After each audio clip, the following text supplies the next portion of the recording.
Welcome to Blizzard Fire. We hope this video helps fire up your solution.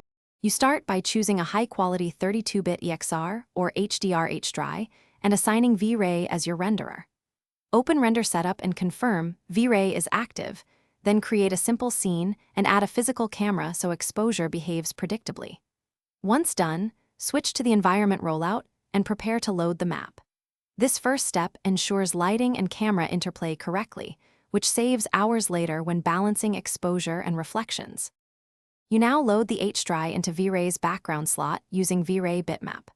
Make sure to turn off sRGB gamma for a true linear 32-bit image. This preserves real lighting values. Assign spherical mapping, and if needed, place a UVW map or V-Ray dome light to control rotation. Once the map is connected, preview reflections in viewport and tweak rotation for key light direction so shadows and highlights land where you want them.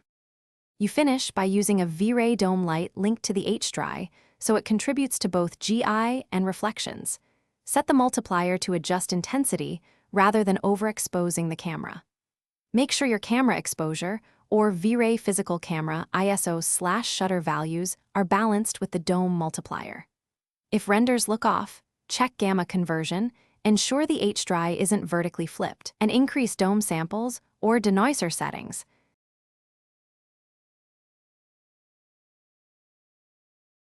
Thanks for watching. If you found this helpful, don't forget to like and subscribe.